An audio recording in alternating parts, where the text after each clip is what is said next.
रामचंद्र महाराज के कलयुग केवल नाम आधार। बड़ी छूट है, मन लगे तो भी फल मिलेगा, ना मन लगे तो भी फल मिलेगा। जुबान चलाओ। दुनिया का सबसे बड़ा आश्चर्य क्या है बताऊं? दुनिया का सबसे बड़ा आश्चर्य, जीभ सबको मिली है, अपने बस में है कि नहीं? एक ने कहा बड़ी चटोरी हो गई, बड़ी बस में तो नहीं है। जीभ सबके पास है, जीभ अपने बस में है। भगवान का नाम आसान है, हम नहीं गाते हैं नरक चले जाते। दुनिया का सबसे बड़ा आश्चर्य यही है।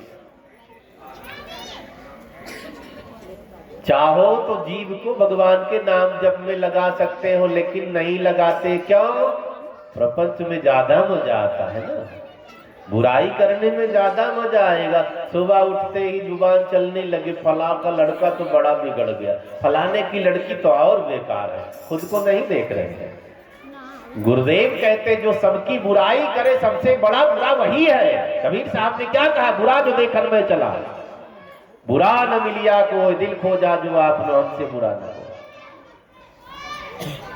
दूसरे को जो गलत कह रहा है ना, तुलसीदास जी ने तो और गजब बात लिख दी। जो सबकी बुराई करता है, सबकी निंदा, उसकी पोस्टिंग कहाँ होती है पता है? डायरेक्ट पोस्टिंग होगी कहाँ? चमगादड़ बनोगे, उल्टा लटके रहोगे। कोई मेहमान आ गया, आओ तुम भी एक डाल पकड़ो, उल्टा लटक जाओ। सब कर निंदा जो जड़ करही, सो चमगादड़ होई अब तरही। डायरेक्ट पोस्टिंग होगी और बीच में रुकना नहीं है। कहां पहुंचोगे? चमगादड़ बनना है। चमगादड़ पर शोध हुआ तब कोरोना आया था, ध्यान रखना, बड़ा डेंजर पक्षी है। हम लोग छोटे थे ना, तो रात में उड़ते हैं ना, तो कहीं सिर पर बैठ जाए तो मम्मी कहती बाल चाट जाएगी, बाल नहीं निकलेगा गोल गोल गोल। तो रात में निकले तो सिर ढके रहे। गांव में बड़ी बड़ी विचित्र परंपराएं हैं ना। इसका भी मतलब बचना है, वायरस होता है इसमें। तो माताएं अपनी भाषा में कह देती। गांव में कहावत, कौवा सिर पर बैठ जाए तो समझ लो मरने वाली आफत आने वाली है। पूरे रिश्तेदारी कहलवाया जाता, फलाने मर गए, बाद में कहा जाता था कौवा बैठ गया। हाँ, अब यहाँ है कि नहीं है? जब पुरानी बातें अयोध्या के क्षेत्र में है कहावतें, तो इसका मतलब भी गजब है। हर चीज में कुछ ना कुछ वैज्ञानिक व्यवस्था छिपी हुई है। महाराज परीक्षित ने कहा और कोई खास बात? कलयुग ने कहा दूसरी खास बात भी सुन लो। पहली तो सुन ली ना, मन लगे ना लगे उल्टा सीधा राम राम जपो, राधे श्याम जप, जो नाम आपको पसंद हो आप वो जपना शुरू करो। लेकिन हमें पता ही नहीं चलता, लोग बताते भी नहीं है घर में कि राम जपो, कृष्ण जपो, माला जपो, है मंत्र जपो, ये सब बताते ही नहीं है। लेकिन एक बात और कही है, अगर हम वेद नहीं पढ़ सकते टेंशन ना लो, नाम जप सकते हैं ना। नाम जपो, वेद उसी में है। पुराण नहीं पढ़ सकते हैं, कोई चिंता नहीं, नाम जपो। चारों धाम सारा तीर्थ नहीं कर पाए, कोई टेंशन नहीं, चिंता ना करो, सारे तीर्थ भगवान के नाम में समाहित है। तीर्थ है हरि नाम तुम्हारा, फिर भी फिरता में मारा मारा। भगवान के नाम में समस्त वेद पुराण शास्त्र सब सन्निहित है। समस्त तीर्थ सारी व्यवस्थाएं भगवान के नाम में ही सन्निहित हैं। जब उल्टा नाम जप करके वाल्मीकि जी सिद्ध हो सकते हैं, हम तो सीधा जप रहे हैं, हम कैसे सिद्ध नहीं होंगे बताओ? सीधा जपना आता है कि नहीं? आता है। इसलिए जब भी टाइम मिले, 1 मिनट 2 मिनट 10 मिनट आदत सी बनाओ। अगर घर में सब समझदार है तो कीर्तन जोर जोर से करो। सब समझदार नहीं है तो आप अकेले मन में बैठकर ध्यान समाधि ध्यान धारणा करो। कुछ दिन बाद जब आप भगवान के नाम जप में लगे रहेंगे, आप का ही जो संग करेगा उसी को सत्संग मिल जाएगा। क्योंकि नाम जप से ही हम संत बन जाते हैं। हम संत बन गए तो हमारे संग में जो रहेंगे उन्हें सत्संग का लाभ मिला कि नहीं मिला? मिल गया। खुद को संत बनाओ। अब संत का मतलब क्या है? जो संतुष्ट हो जाए, जो संशय का अंत कर दे। वेश चाहे जो हो, वेश मायने नहीं रखता है। कई पैंट शर्ट पहनने वाले महान संत हुए हैं, कई नंगा बाबा महान संत हुए हैं। ये तो एक चलो माना बना दिया गया, लाल पीला पहने उसे संत मानते हैं। पुलिस वर्दी चल गई ना, सबकी वर्दी अलग अलग है। हम सबके यहाँ भी कोई किसान हो, खेती वाली वर्दी अलग रहती, घर के काम वाली वर्दी अलग रहती, फंक्शन पार्टी में जाना हो कपड़ा अलग सा रहता है, सबकी व्यवस्थाएं अलग अलग है। महाराज परीक्षित से कलयुग ने कहा दूसरी खास बात सुन लीजिए। और युगों में मन का सोचा पाप लग जाता था, मन का सोचा पुण्य नहीं लगता था। लेकिन कलयुग में मन का सोचा पाप नहीं लगेगा। अगर हमने सोचा आपका बुरा करें, किया नहीं तो पाप नहीं लगा। और युगों में पाप लग जाता था। मन में सोचा अगर भगवान व्यवस्था देंगे हम भी कथा में 1000, 2000, 10,000 दान करेंगे, नहीं कर पाए तो भी पुण्य मिलेगा। बुरे का फल नहीं मिलता है, अच्छे का फल मिल जाता है। ये कलयुग की महिमा, मानस पुण्य हो ही नहीं पापा। इसलिए कलयुग को बुरा कहना बंद कर दो। बहुत सरल सा युग है और बड़ी छूट है इसमें। कलयुग में जो भक्ति न कर पाए वो तो महामूर्ख है। कलयुग में जो हरि स्मरण ना कर सका उसके जैसा धरती पर कोई तुच्छ प्राणी नहीं है। हम अपना कल्याण स्वयं कर सकते हैं, हमारा कल्याण कोई और नहीं करेगा। हमें अपने आप को पहचानना पड़ेगा। कई लोग उम्र बीत जाती है उन्हें जीने नहीं आता, अपने आप को पहचान ही नहीं पाते हैं। अपने आप को पहचानो। हमें भगवान ने बनाया है, हमारे अंदर भगवान बैठे हैं। आत्मा क्या है पता है? परमात्मा का अंश है, हमारे अंदर भगवान बैठे हैं। लेकिन फिर भी हम मुक्ति नहीं पा पाते हैं। कारण क्या है? खुद को, इन इंद्रियों को, इन यंत्रों को गलत दिशा में ले जाते हैं। सबके पास 10 इंद्रियां हैं, 5 कर्म वाली, 5 ज्ञान वाली। इन 10 इंद्रियों से हम परमात्मा को प्राप्त कर सकते हैं। जिह्वा को भगवान के भजन में लगा दो, कान को भगवान की कथा में लगा दो, आंख को अच्छा देखने में लगा दो, हाथ को सेवा करने में लगा दो, पैरों को तीर्थ यात्रा में लगा दो, कल्याण हो जाएगा। लेकिन हम लोगों ने इन सब चीजों से एकदम संन्यास ले लिया है। किसी से कह दो माला जप लो ना, महाराज मन नहीं लगता। ना लगे मन, भागने तो तुम तो माला जपो, बढ़िया बहाना, मेरा मन नहीं लगता।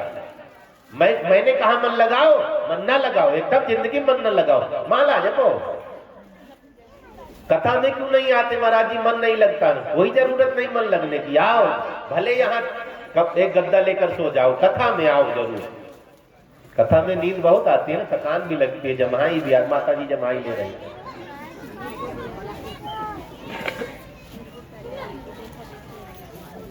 नींद कब आती पता? जब शांति मिलती, कथा में शांति मिलती है ना। मन बेचैन हो नींद आएगी, टेंशन हो तो नींद आएगी? आ ही नहीं सकती। गोली खाओगे तब भी नींद नहीं आएगी। एक जगह कथा चल रही थी, एक दादी आगे आकर के बैठ जाती, हॉल में कथा हो रही थी, दीवार का सहारा ले 5 मिनट बड़े ध्यान से कथा सुने, फिर नाक बजने लग जाए, जोर जोर से नाक बजे। तो हम तो कुछ बोलते नहीं, कोई हल्ला मचाता रहे, मुझे फर्क नहीं पड़ता। कमेटी वाले आए, प्रधान जी कहने लगे दादी दादी, हाँ उठकर बैठी, क्या हुआ? आगे बैठकर नाक बजा रही, चल पीछे चल, मैं यही बैठूंगी। खींच खांच करके दादी को पीछे ले गए। बेचारी 3 घंटे बेचैन रही, नींद तो आई नहीं उसको। दूसरे दिन फिर आ गई, आगे बैठ गई, फिर नींद आ गई। फिर कमेटी वाले, दादी नाराज हो गई, देखो घर में मुझे नींद नहीं आती, 2 महीना हो गया सोए हुए, मुझे सो लेने दो। यहाँ बाबा की कथा सुनते ही नींद आ जाती, कथा रोज करते रहो, मैं सोती रहूं।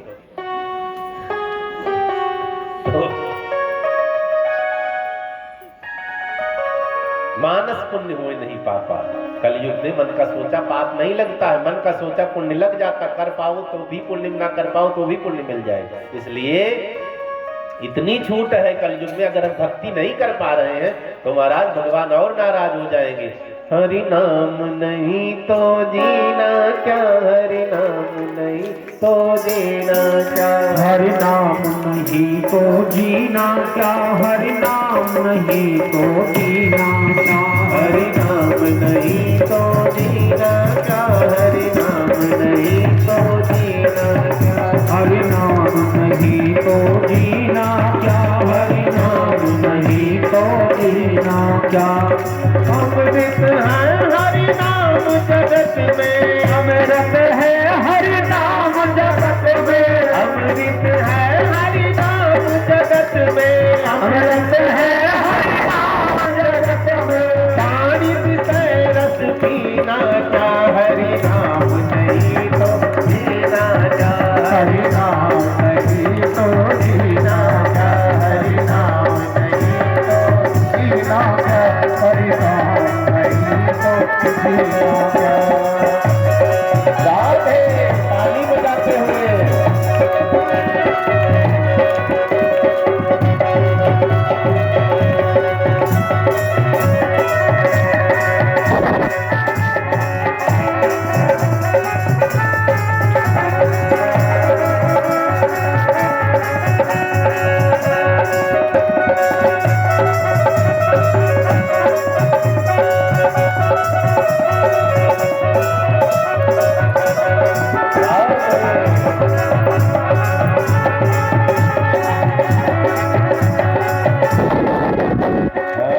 तीरथ है हरि नाम तुम्हारा, फिरता हूँ मैं मारा मारा, फिरता हूँ मैं मारा मारा, फिरता हूँ मैं मारा मारा। तीरथ है हरि नाम तुम्हारा, फिरता हूँ मैं मारा मारा, फिरता हूँ मैं मारा मारा, फिरता हूँ मैं मारा मारा। अंत समय प्रभु याद आ जावे, अंत समय प्रभु याद आ जावे, अंत समय प्रभु अंत समय प्रभु याद आ जावे।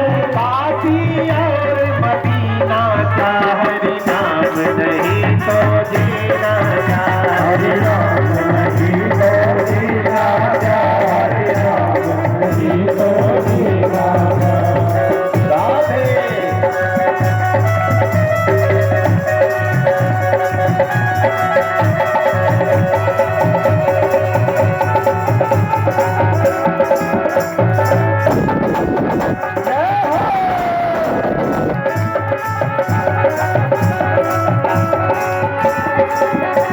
और क्या, हम जीवन जी रहे हैं ना, जी नहीं रहे हैं, रोज मर रहे हैं। बढ़ रहे हैं कि घट रहे, बताओ। रोज बढ़ रहे हो कि घट रहे हो, घट रहे हो। मौत रोज हमें खा रही है, 3 घंटा मिनट सेकंड खा रही है मौत। काल सदा अपने रस डोले, ना जाने कब सिर चढ़ बोले, ना जाने कब सिर चढ़ बोले, ना जाने कब सिर चढ़ बोले। काल सदा अपने रस डोले, ना जाने कब सिर चढ़ बोले, ना जाने कब सिर चढ़ बोले, ना जाने कब सिर चढ़ बोले। हरि का नाम जपो विश्वास रे, हरि का नाम जपो विश्वास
सजा लो तन को, एक भी सोना गहना नहीं जाएगा, सब यही रह जाएगा, सब निकाल लेंगे, साथ क्या जाएगा?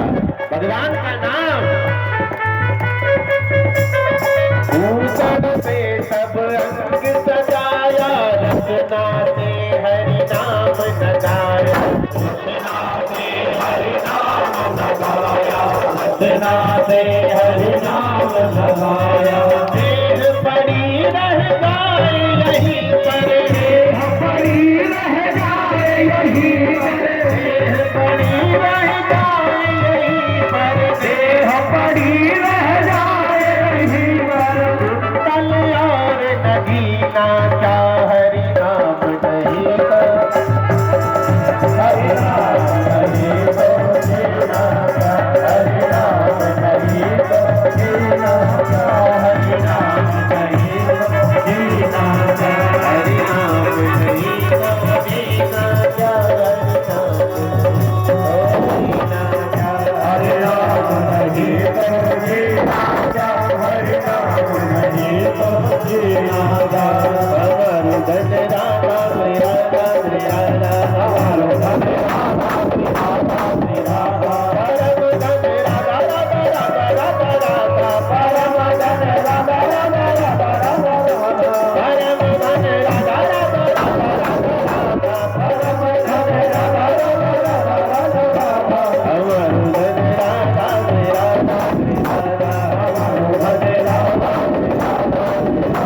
हमारो धन राधा मेरा राधा, हमारो धन राधा हमारो धन राधा मेरा राधा, हमारो धन राधा मेरा कृष्ण लाल की जय। कलयुग में बड़ी छूट है। कलयुग ने कहा महाराज जी आपने मुझे जीवन दान दिया, मैं प्रसन्न हो गया, मुझे भी जीने का अधिकार है, मैं जाऊं कहां? परीक्षित जी ने कहा जहां मर्जी जाओ, मेरा राज्य छोड़ दो। कलयुग प्राण बचा करके भागने लगा, बीच रास्ते में रुक गया। कहां जा रहे हो? सोचा इसने, पूरी धरती तो महाराज परीक्षित की है, कहां जाओगे? लौट पड़ा कलयुग, चरणों में गिर गया। कहां जाऊं मालिक? सार्वभौम तब आज्ञा, पूरी धरती आपकी है, आपने कहा मेरे राज्य से निकल जाओ, तो जाऊं कहां? कोई स्थान बता दीजिए। महाराज परीक्षित ने कहा तू बहुत गंदा है, तुझे सब गंदा स्थान दे रहा हूं। 4 स्थान दिया गंदा गंदा। कहां कहां कलयुग रहता? द्यूतम पानम स्त्रियः सूरा, यत्र धर्मश्चतुर्विधा।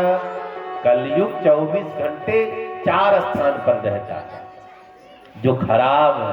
वैसे 5 स्थान दिया महाराज परीक्षित ने, 5वां बाद में बता रहा हूं, पहले 4 सुने। पहला स्थान है द्यूतम, जहां जुआ खेला जाता है, सट्टेबाजी होती है, हेरा फेरी होती है, वहां कलयुग 24 घंटा रहता है। जुए से बचना है, जुआ नहीं खेलना, कलयुग सवार हो जाएगा। आपने महाभारत की कथा सुनी है, कहां से पैदा हुई महाभारत पता है? शकुनी मामा की देन है, सबको जुआ खिलवा दिया, महाभारत हो गई। एक भाई साहब मेरे पास आए, महाराज जी आप नंबर बताते। मैंने कहा कौन सा? कहा सट्टे वाला। कहा नंबर बताते होते तो मोबाइल नंबर उनका खोज करके फोन कर देते, गाड़ी भेजो हम तैयार हैं। नंबर के चक्कर में ना पड़े रहो। हाँ, जुए से अब तो माताएं बहनें भी बड़ी बड़ी पार्टियां, किट्टी पार्टी, नाम किट्टी पार्टी, बड़ी बड़ी दारू शराब, उसी में जुआ चल रहा है। आप ना बिगड़ो, दुनिया बिगड़ जाए, बिगड़ने दे। अगर माताएं अपने पथ से अलग हो गई तो धरती बहुत जल्दी विलय कर जाएगी। अगर धर्म की ध्वजा लहरा रही है और किसकी देन है?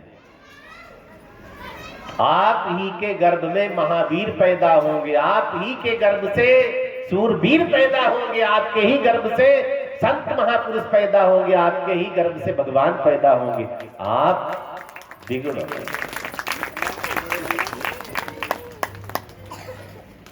क्योंकि पुरुष की उतनी महत्ता नहीं है उपनिषद कहते हैं सबसे पहले माँ की पूजा, मातृदेवो भव, फिर पितृदेवो भव, दूसरा स्थान पिता का है। किसान बीज बोकर चला आया, अब धरती की जिम्मेदारी है। अगर आप में गड़बड़ी, धरती बंजर है तो गेहूं बेकार, धरती उपजाऊ है तो गेहूं लहलहाएगा। मां का बहुत ऊंचा स्थान है, इसलिए कहते हैं जुआ वैसे किसी को नहीं खेलना है, सट्टेबाजी से बचना है। शर्त न लगाया करो, आजकल बच्चे भी जुआ टाइप में कुछ लोग शर्त लगा ले 50-50 रुपए शर्त, ये भी जुआ हो गया आपको। हाँ, शर्त नहीं लगानी है।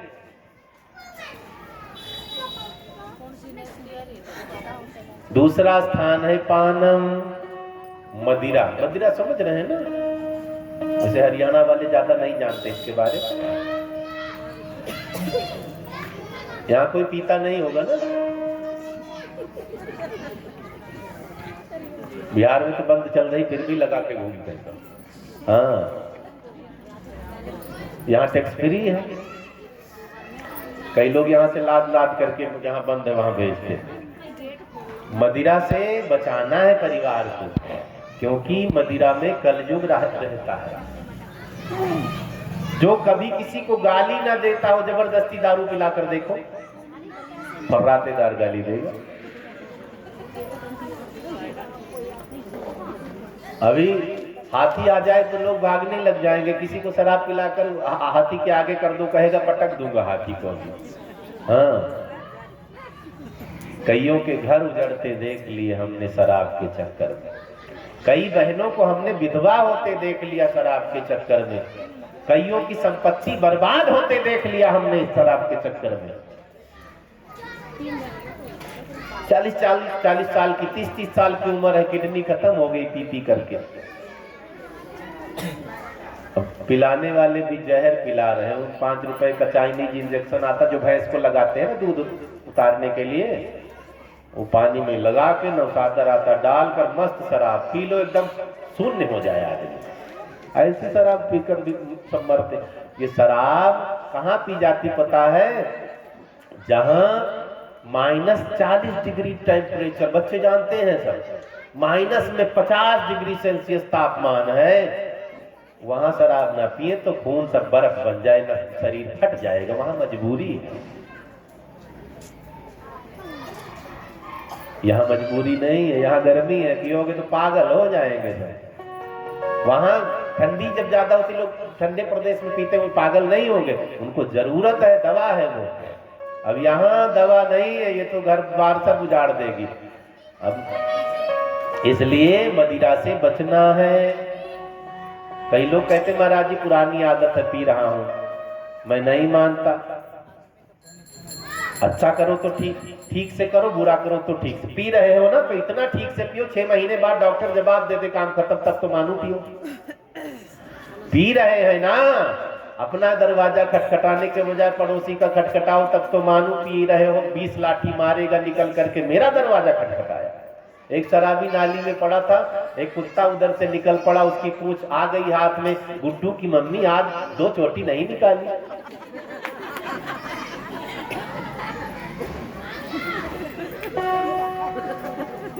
तब तो माना जाए।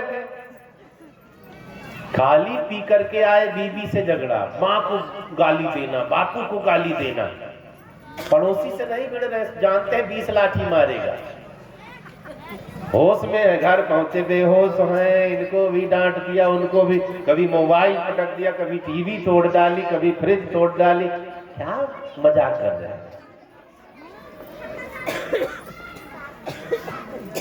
खुद का जीवन बर्बाद करो, कोई फर्क नहीं, लेकिन औरों का जीवन ना बर्बाद करो, बच्चों का जीवन ना बर्बाद करो। तुम नर्क जाओ, कोई मतलब नहीं, लेकिन हम किसी और को अपने साथ क्यों लेकर जा रहे हैं?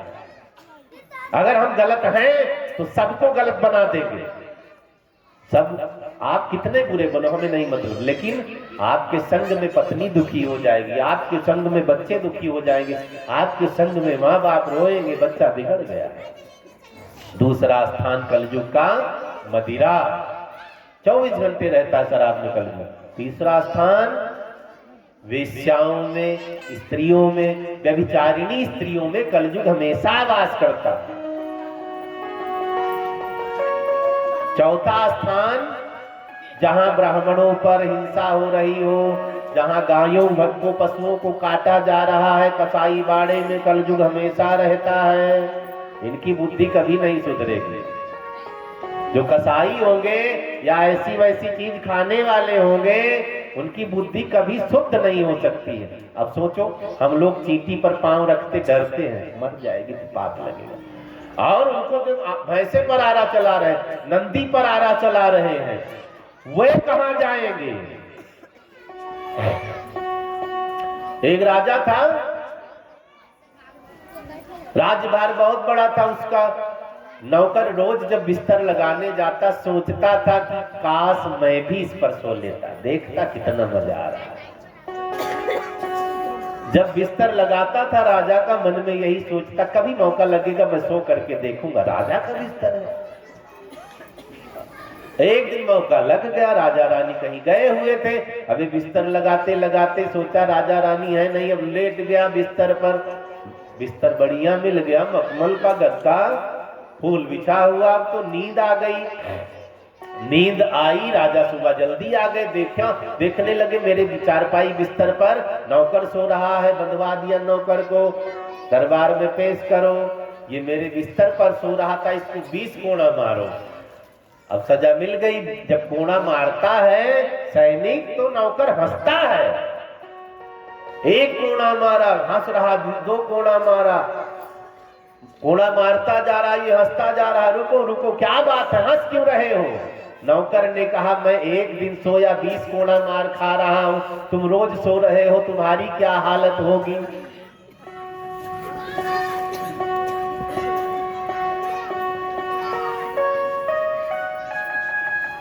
तो जब हम किसी को मारते हैं, वध करते हैं, तो कितनी बेचैनी होती बताओ। अगर उसका मांस कोई खाएगा तो कभी उसको शांति नहीं मिलेगी।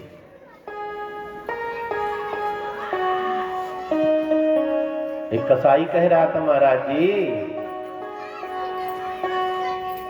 हिंदुओं ने जब से खाना शुरू कर दिया तब से ये सब महंगा हो गया है। नहीं कौन पूछता था, और किसकी हिम्मत? 10-10 बच्चे घर में, सब्जी है, आटा नहीं है, सब्जी लेकर क्या करेंगे? ये हिंदुओं ने वो काली पन्नी पैक कराते हैं, लेकर पहुंच जाते हैं चुपके से, बीबी से कहते बढ़िया सा बना मसाला डालकर। हम सनातनी हैं, हम भूखे मर जाएंगे लेकिन ऐसा वैसा कुछ नहीं खाएंगे।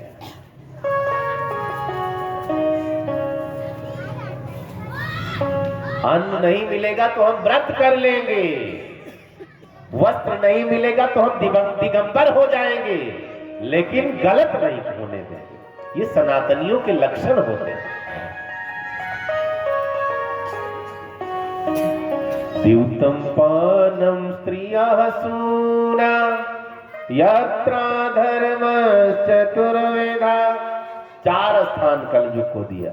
कलयुग ने हाथ जोड़ लिया, मैं धन्य हो गया, महाराज एक अच्छा स्थान दे दीजिए, मुझ में 1000 बुराई लेकिन एक आध अच्छाई थी कि नहीं थी?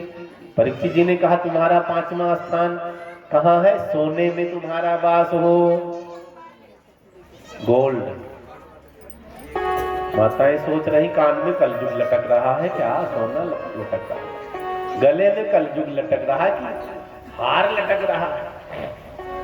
यही सोना, इसमें कलयुग का वास। अब विचार करना पड़ेगा। 11वें स्कंद में आप कथा सुनेंगे, भगवान ने कहा धातुओं में मैं सोना हूं। अब टेंशन, ये सोना कौन सा जिसमें कलयुग रहता, वो सोना कौन सा जिसमें भगवान रहते हैं? सोना मतलब संपत्ति। 1 नंबर की कमाई में भगवान रहते हैं, 2 नंबर की कमाई में कलयुग रहता है। लक्ष्मी का वाहन क्या है बताओ? लक्ष्मी किस पर बैठती है? उल्लू पर बैठती है, कभी कभी कमल पर भी बैठती है। 2 नंबर की कमाई लक्ष्मी उल्लू पर बैठ करके आती है, अन्याय की कमाई उल्लू पर बैठ करके आती है, झूठ बोल करके कमाई गई संपत्ति लक्ष्मी उल्लू पर बैठ करके आती है। ऐसा उल्टा सीधा काम करा देगी हमसे, उल्लू बनाकर चली जाएगी लात मार करके। 1 नंबर की कमाई लक्ष्मी मैया कमल पर बैठ करके आती है, कमल पर बैठ करके आएंगी। 1 नंबर की कमाई वाला जब धीरे धीरे अमीर बनता है, जब वो अमीर बनेगा कभी गरीब नहीं बनेगा। 2 नंबर की कमाई वाले कईयों को आपने देखा होगा, 3-4 साल में यहाँ मकान, वहां कोठी, वहां फैक्ट्री, पता चला 4-5 साल में सब हार गए सट्टे में, काम खत्म, फिर भीख मांग रहे हैं। तो अपनी झोपड़ी आबाद है ना, कोई बात नहीं। 1 नंबर की कमाई में परमात्मा, 2 नंबर की कमाई में कलयुग बसता है।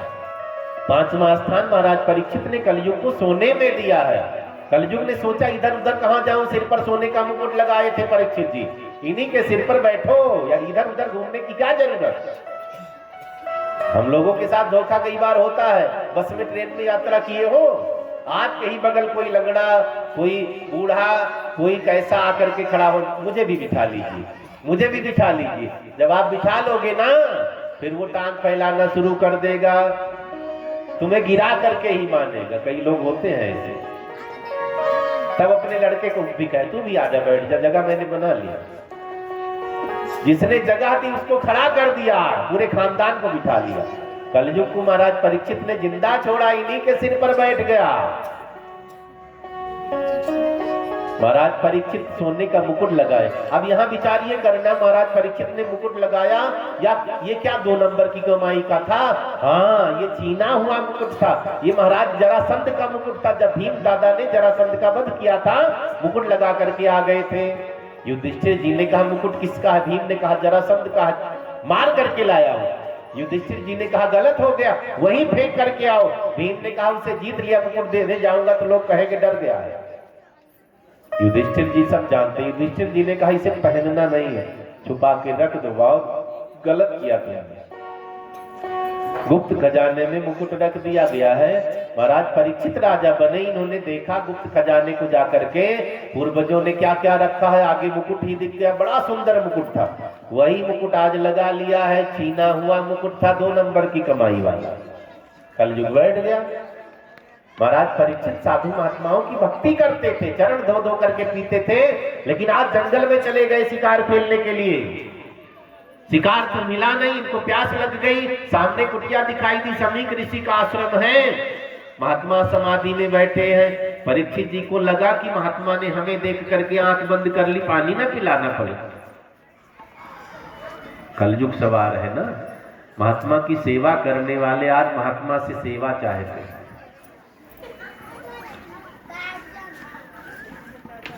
कलयुग हमें बिगाड़ देता है, अगर थोड़ा सावधान न रहे, सावधानी हटी, दुर्घटना तुरंत घट जाएगी, जान ले।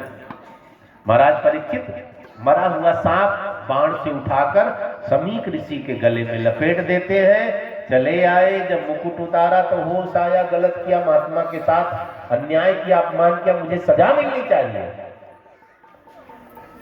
एक शिष्य ने जाकर के ऋषि बालक को बताया है, श्रृंगी ऋषि नाम। श्रृंगी ऋषि समीक के पुत्र है। श्रृंगी ऋषि 2 हुए, एक रामावतार में श्रृंगी ऋषि हुए, जिनके सिर पर 1 सींग थी। इन्होंने ही वो यज्ञ करवाया था। जब खीर निकली थी, तीनों महारानियों ने खाया। वशिष्ठ जी की अध्यक्षता थी, आचार्य श्रृंगी ऋषि बने थे। राम जी के जीजा जी भी यही है। राम जी की बहन का क्या नाम है? शांति। पता था? नहीं पता? राम जी की बहन का नाम शांति, गोद ली गई थी। शांति जी का विवाह श्रृंगी ऋषि से हुआ था, उन्होंने ही पुत्रेष्ठी यज्ञ करवाया था। दूसरे श्रृंगी ऋषि समीक के पुत्र हैं। इन्होंने हाथ में जल लिया गौतमी नदी का, परीक्षित को श्राप दे दिया, आज के 7वें दिन तक्षक सांप तुम्हें काट लेगा, तुम मरोगे। महात्मा को पता चला बेटे ने श्राप दे दिया है। महात्मा ने बहुत फटकार लगाई, बेटा कलयुग का प्रभाव था, महात्मा महाराज परीक्षित ने हमारा अपमान किया। नहीं, वो तो बड़े धर्मात्मा राजा हैं, लेकिन अब तो श्राप निकल गया। पहले बहुत संभल संभल करके ब्राह्मणों को बोलना पड़ता था, श्राप दे दिया तो लग जाता था, आज भी लगता है। सबका श्राप सबका आशीर्वाद आज भी लगता है, लेकिन मुंह वाला श्राप नहीं लगेगा, मुंह वाला आशीर्वाद नहीं लगेगा, मन वाला। आपने अच्छा किया, मेरे मन से निकल जाए, बहुत अच्छा है, तरक्की करेगा, वो करेगा। किसी ने बुरा भला कर दिया, मन से निकल जाए, बड़ा गंदा बड़ा घटिया, श्राप लग जाएगा। तो मन का सोचा आज भी लगता, किसी को उतना टॉर्चर नहीं करना कि मन से रोने लग जाए। अगर मन से निकल गई व्यवस्था, श्राप निकल गया, वो आज भी सत्य होता है। महाराज परीक्षित को श्रृंगी ऋषि ने श्राप दिया, 7वें दिन सांप काटेगा, तुम मरोगे। गौरमुख नाम का शिष्य जाकर के महाराज परीक्षित से बताता, आपको श्राप मिल गया, 7वें दिन सांप काट लेगा। महाराज परीक्षित ने अपने बेटे जन्मेजय को राज सिंहासन पर बिठाया है, जंगल चले गए। कहाँ गए? शुक्रताल की धरती पर वो जंगल हुआ करता, गंगा का पावन पुलिन था, और राजभार छोड़ करके महाराज परीक्षित जंगल की राह पकड़ लेते हैं। जब गंगा के किनारे पहुंचे, बैठे हैं उदास मुद्रा में। ऋषि मुनियों को पता चला, ऋषि मुनि दर्शन देने के लिए आ जाते हैं। महाराज परीक्षित सबों को प्रणाम करते, सम्मान करते। महाराज परीक्षित ने सबों के सामने एक ही बात रखी है, जिसकी मृत्यु बहुत नजदीक हो उसे क्या करना चाहिए। कोई कहता 1.25 महीने का अनुष्ठान, कोई कहता 1 महीने का अनुष्ठान, कोई कहता 9 दिन का अनुष्ठान, कोई कहता 45 दिन का अनुष्ठान। महाराज परीक्षित ने कहा, मेरे पास 7 दिन है, इसमें कुछ हो सकता हो तो बताओ। हम सब परीक्षित हैं, पता है नहीं पता है, हम सबको भी इसी 7 दिन में निपटना है। कोई इतवार को, कोई सोमवार को, कोई मंगल, 7वें दिन ही तो सब जाएंगे। इन्हीं 7 दिन में सबको मरना है। महाराज परीक्षित ने तैयारी कर ली है, और कितने लोग तैयारी किए हैं पता ही नहीं है। 2 दिन के लिए कहीं जाना पड़ता है ना, पूरी अटैची ठूस ठूस करके भर लेते हैं। ये कपड़ा 1 घंटे बाद तक पहनूंगा, 1 घंटे बाद ये पहनना, 2 घंटे बाद ये पहनना, 3 घंटे बाद ये पहनना। जो आखिरी यात्रा है उसकी कोई तैयारी नहीं है। भारत की माताएं, आम का सीजन आता, घर भर डब्बा अचार 3 साल के लिए बना लिया। यहाँ कल का भरोसा नहीं है, श्वास अंदर गई है बाहर आएगी पता नहीं है। गारंटी से कोई कह सकता है अचार 3 साल तक चलेगा। चलो हम नहीं खाएंगे, फलाने तो खाएंगे, कोई तो खाएगा। चली जा रही है उम्र धीरे धीरे, चली जा रही है उम्र धीरे धीरे, चली जा रही है उम्र धीरे धीरे, चली जा रही है उम्र धीरे धीरे, चली जा रही है उम्र धीरे धीरे, चली जा रही है उम्र धीरे धीरे। सुबह शाम और दोपहर धीरे धीरे, सुबह शाम और दोपहर धीरे धीरे, चली जा रही उम्र धीरे धीरे। उम्र बीतती जा रही है, बचपन भी बीता जवानी भी बीती, बचपन भी बीता जवानी भी बीती, बचपन भी बीता जवानी भी बीती, बचपन भी बीता जवानी भी बीती, बुढ़ापे का होता धीरे धीरे, बुढ़ापे का भरोसा धीरे धीरे, चली जा रही है उम्र धीरे धीरे, चली जा रही है उम्र धीरे धीरे।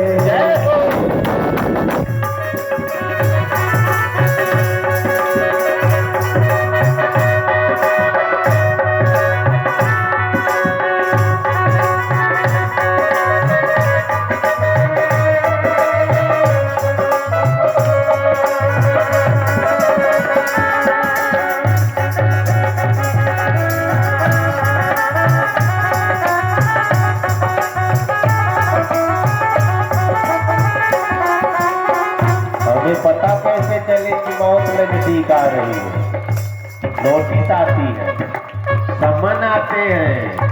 पहली नोटिस आई है, बाल सफेद होने लगे। दूसरी नोटिस आई, दांत झड़ने लगे।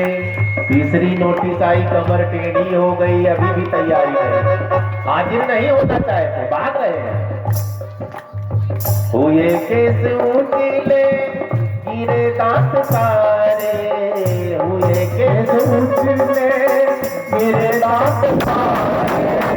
हुए केस ऊंचीले, गिरे दांत सारे। हुए केस ऊंचीले, गिरे दांत सारे। गुरु जी ने कहा बेटा भजन कर लो। चेले ने कहा क्यों, बूढ़े हो रहे हो?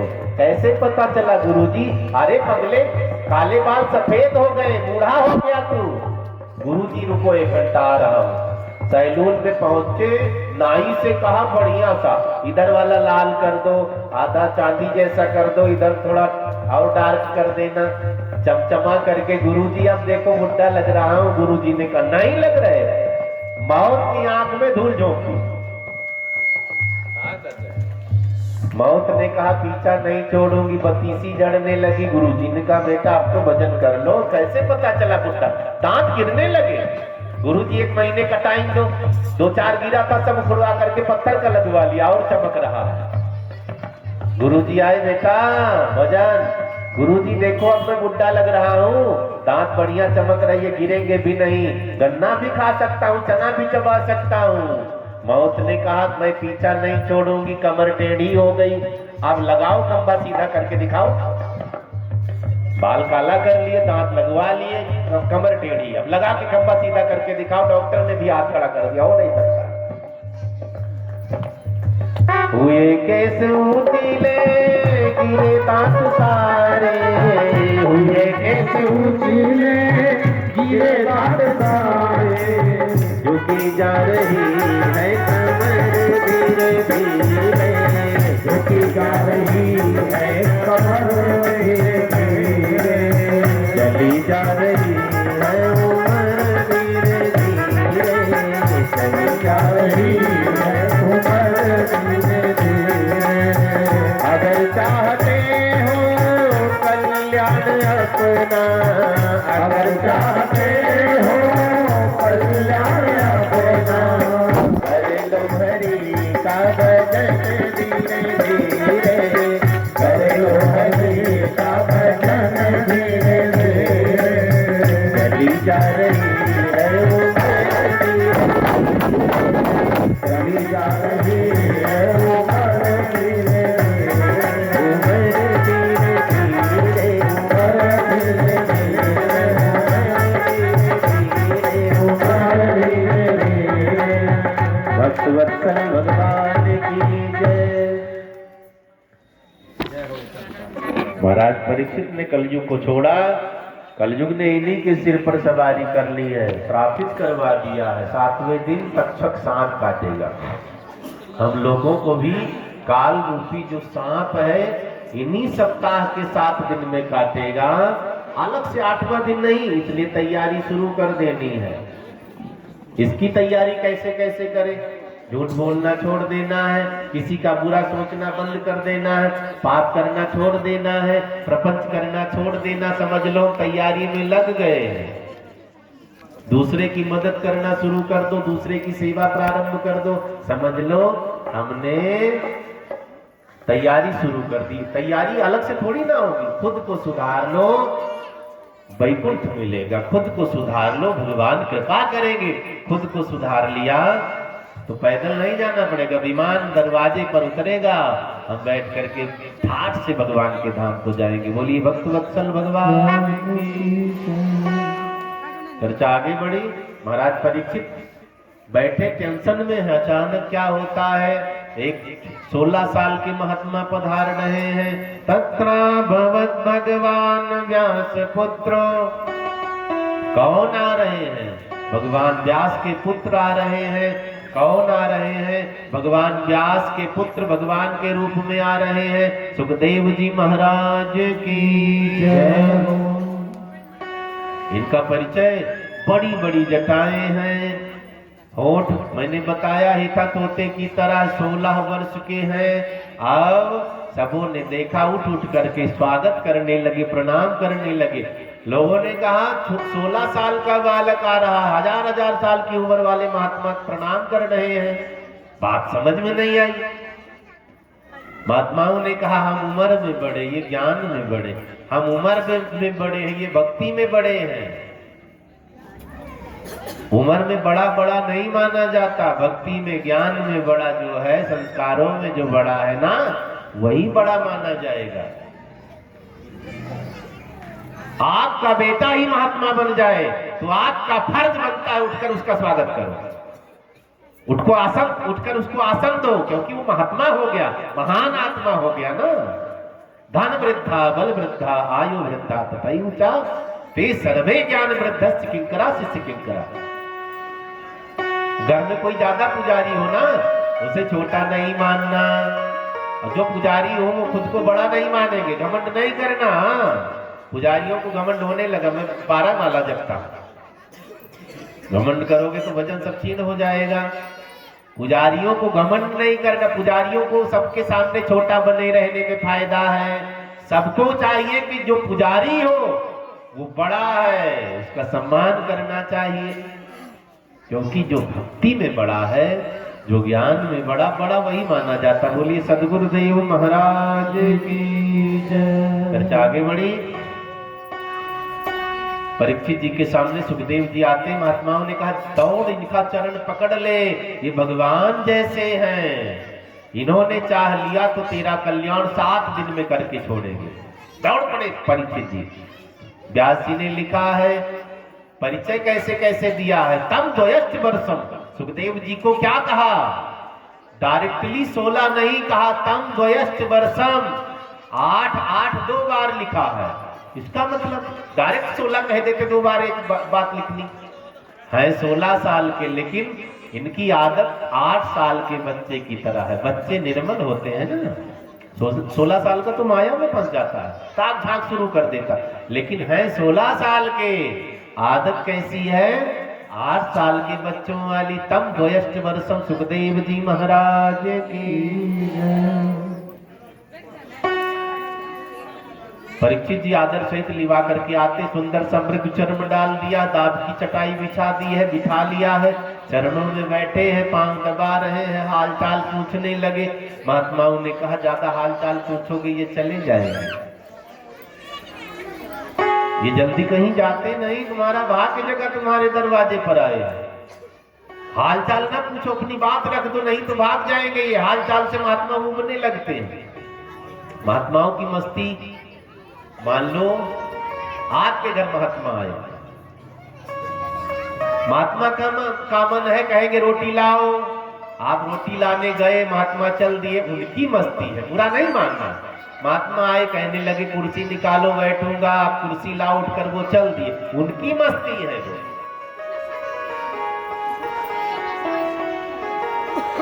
कई बार निमंत्रण लोग लेते, लोग महात्मा नहीं पहुंचते, कई बार मांग कर खा लेते, उनकी मस्ती है।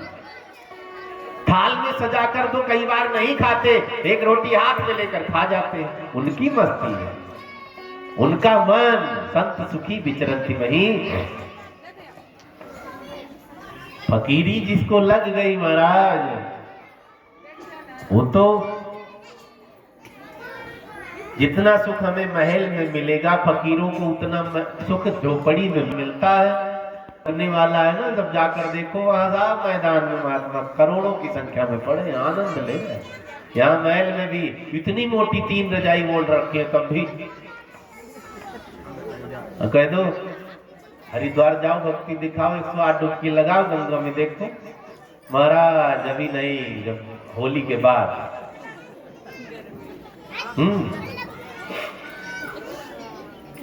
पहले हनुमान चालीसा लोग ज्यादा पढ़ते थे, पता था क्यों? पानी ठंडा होता था, 1 लोटा सिर पर डाला, ठंडी शुरू, हनुमान चालीसा शुरू हो गई। अब सबके घर में गीजर लगा, गरम गरम पानी, हनुमान चालीसा कोई पढ़ता नहीं, पूजा बहुत।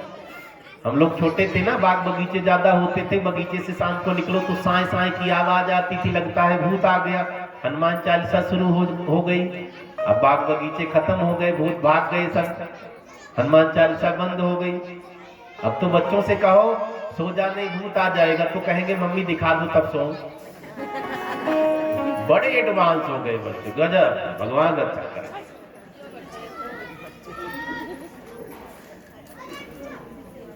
महाराज परीक्षित से महात्माओं ने कहा इनसे हालचाल ना पूछो, अपनी बात करो, नहीं चले जाएंगे अभी। महात्मा परीक्षित से, परीक्षित जी महात्मा जी से कहते हैं गुरुदेव संशय है मन में। गुरुदेव ने कहा बताइए, जिसकी मृत्यु बहुत नजदीक हो उसे क्या करना चाहिए? मरिय मानस सर्वथा,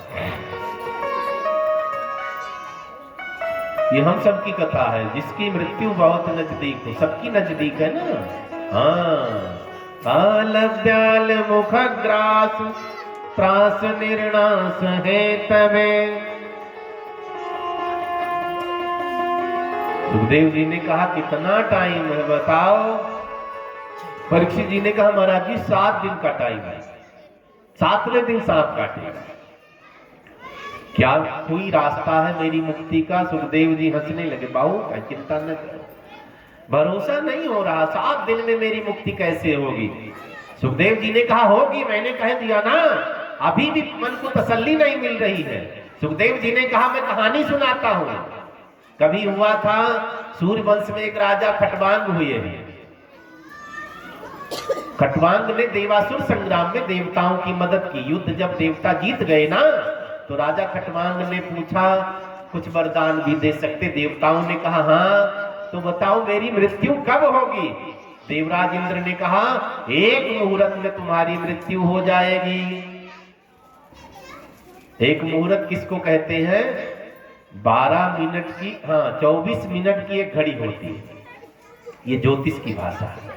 24 मिनट की एक घड़ी होती है, 2 घड़ी का 1 मुहूर्त होता है, 48 मिनट का 1 मुहूर्त होता है।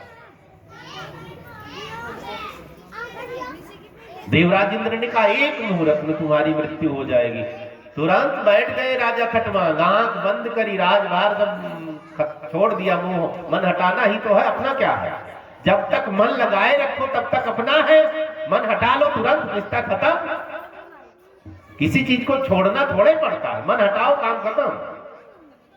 कौन हमें पकड़ने आ रहा? ना पिताजी ना जाओ, अंदर अंदर सोचते जल्दी निपटे फुर्सत मिले, जल्दी निपटे फुर्सत मिले।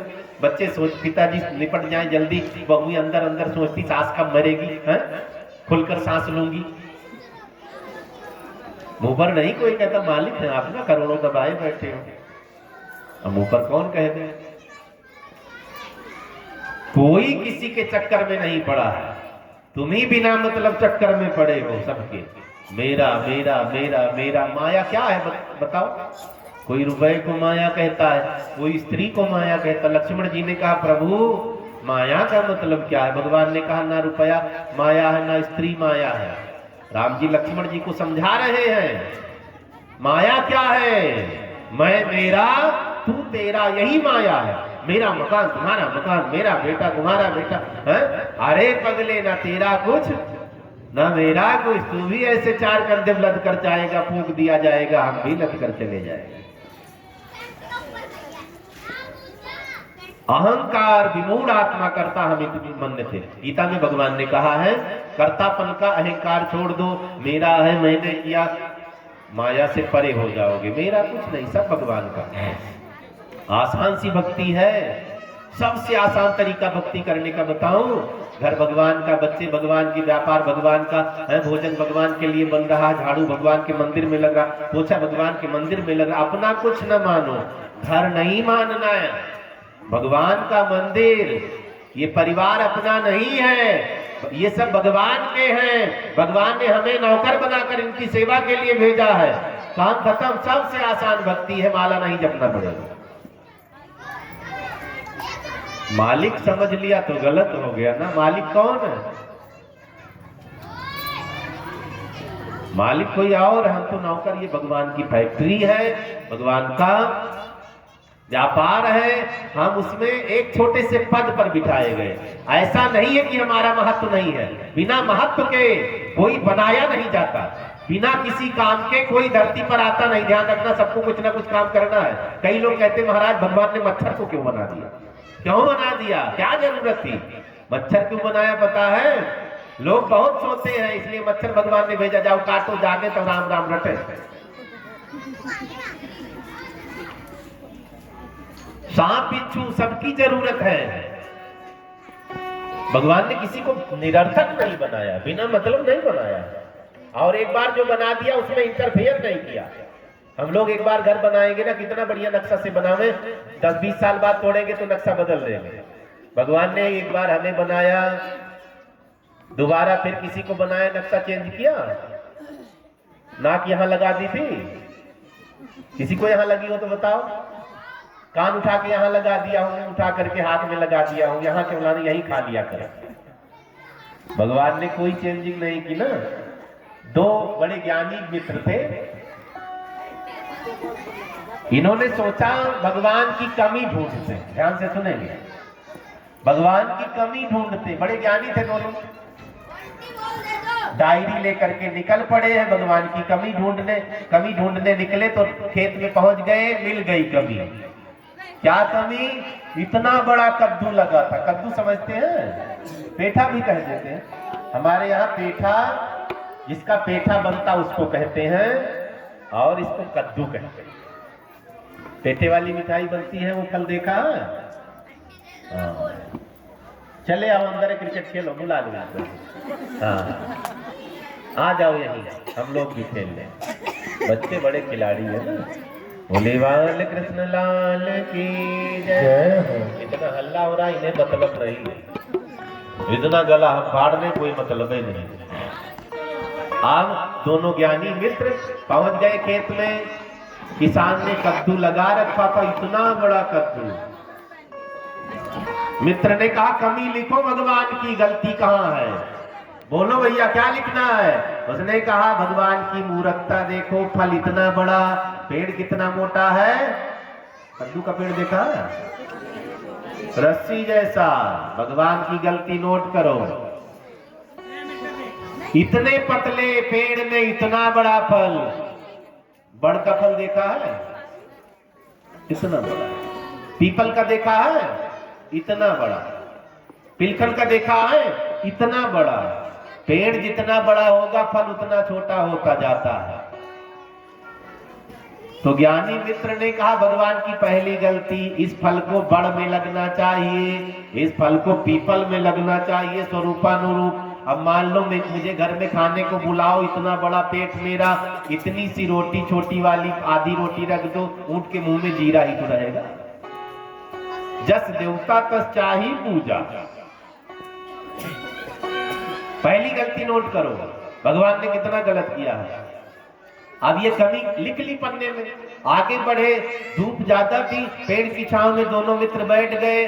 नींद आ गई, गमछा बिछाया, सो गए। आम का बगीचा था, देसी आम। कई बार आपने देखा होगा, इतने बड़े बड़े आम होते हैं, छोटे छोटे। हवा का झोंका आया, एक आम डाली से टूटा, सीधा नाक पर गिरा है। ज्ञानी की नाक पर गिरा, नाक चटनी हो गया, फून फून उठकर बैठ गए। मित्र जागो जल्दी, क्या हुआ? पन्ना फाड़ो, गलत हो गया, हम ही गलत हैं। इतना बड़ा आम इतनी ऊंचाई से गिरा, नाक चटनी हो गया। कहीं इतना बड़ा पेठा इतनी ऊंचाई से गिरता तो धरती फट जाती, हम तो धरती में चले जाते। भगवान बड़े ज्ञानी हैं, भगवान ने कोई गलती नहीं की है। जो जो बड़े फल है ना, उनके पेड़ मजबूत किए हैं, या तो उनको धरती पर रख दिया है। अगर ऊपर चढ़ाना है तो सहारा दो जिससे वो गिरे नहीं। भगवान ने कोई गलती नहीं की, एक बार ही संरचना कर दी। सुखदेव जी ने कहा परीक्षित, राजा खटवांग एक मुहूर्त में तर गए, तुम्हारे पास 7 दिन है, चिंता ना करो। आप निश्चिंत हुए परीक्षित जी। महाराज जी आप निश्चिंत हुआ, 7 दिन है तो बहुत है। अब तो प्रश्न शुरू कर दिया है, किम श्रेयः शास्त्र सारा का, को अवतार प्रयोजन। महाराज परीक्षित ने कई प्रश्न किया सुखदेव जी से। पहला प्रश्न किम श्रेयः, दूसरा प्रश्न समस्त शास्त्रों का सार क्या है, भगवान के कितने अवतार हैं, भगवान ने अवतार क्यों लिया, भगवान ने लीला क्या क्या करी, अंत में भगवान कहाँ गए, अंत में धर्म किसकी शरण में गया। महाराज परीक्षित ने कई प्रश्न किया। सुखदेव जी गदगद हो गए।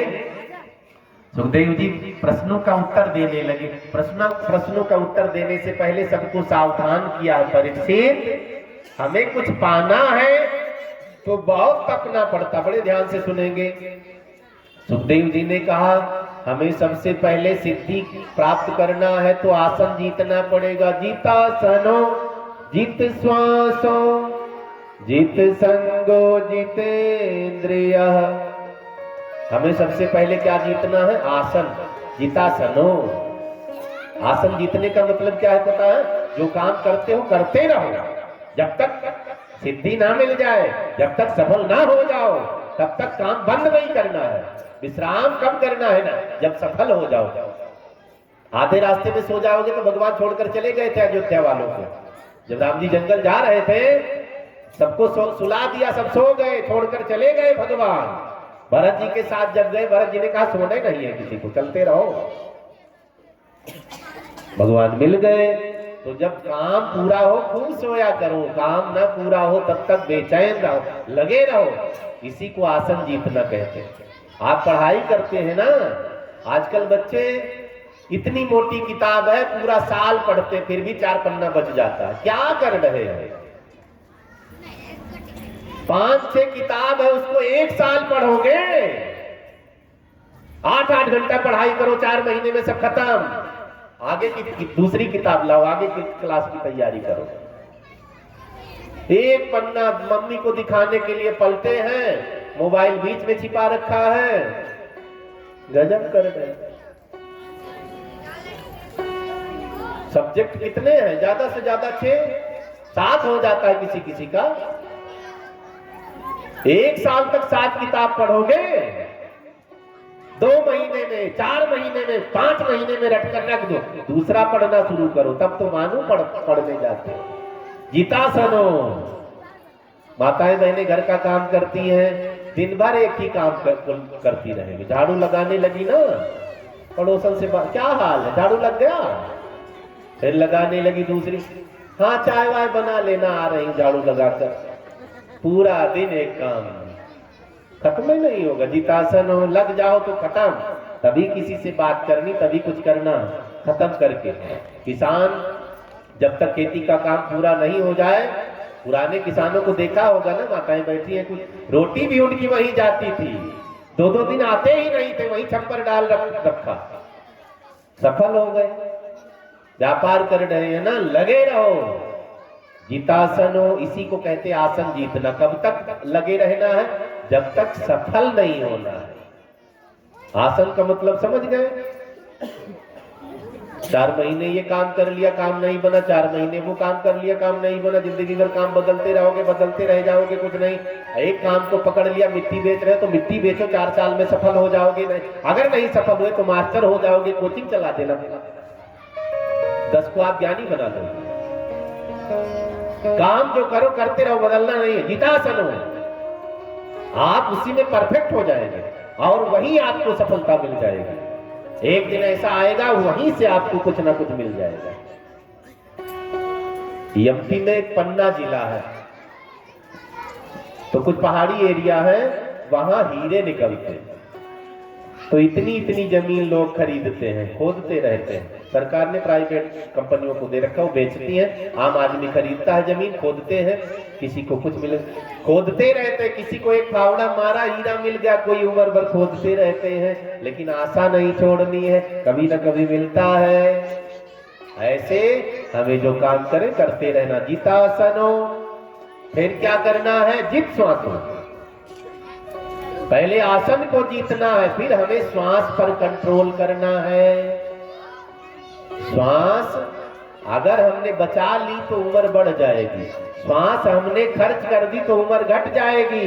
हमें उम्र नहीं मिली है, हमें श्वास मिली है।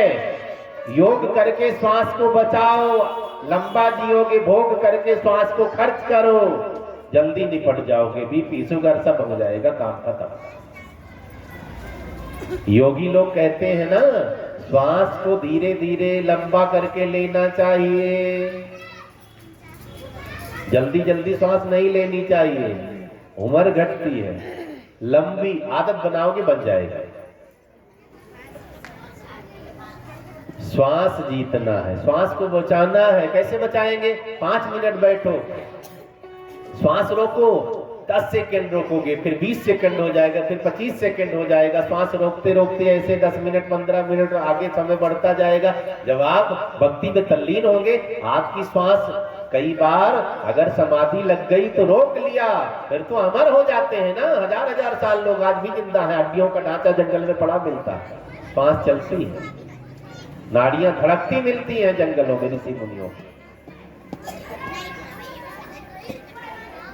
जितासनोजित श्वास, 2 चीज जीत लिया ना, फिर जित संगो, संग को जीतना है। इसका मतलब क्या है? शराबी का संग करना है, गंजेड़ी का संग करना है ना? नहीं करना है। जित संगो, बुरे का संग छोड़ देना है, अच्छे का संग पकड़ लेना है। जैसा करो संग वैसा चढ़े रंग, देसी कहावत है। विद्वान का संग करोगे विद्वान बन जाओगे, चोर का संग करोगे चोर बन जाओगे, झूठे का संग करोगे झूठा बन जाओगे, संत का संग करोगे संत बन जाओगे, सेवक का संग करोगे सेवक बन जाओगे। लेकिन कई बार लोग अच्छे संग में रहकर भी बुरे ही रह जाते हैं। कह रही उत्तम प्रकृति, का करी सकत कुसंग, चंदन विष व्यापत नहीं, लपिटे राहत भुजंग। जैसे चंदन के पेड़ में सांप लिपटे रहते हैं, सांप के विष का असर चंदन पर नहीं होता। हमें भी ऐसे समाज में रहना है। अगर मान लो कोई मिल गया नशेड़ी उल्टी संगति वाला, मान लो हमें रहना ही पड़ जाए तो रह लेना है। कैसे? चंदन की तरह बनो, उनका एक भी अवगुण अपने अंदर आने नहीं देना। लेकिन एक संत ने इसका विपरीत दर्शन कराया है। नीच नीचाई नहीं तजे, सज्जनहु के संग, चंदन सो लिपटे राहत, विष बिन भे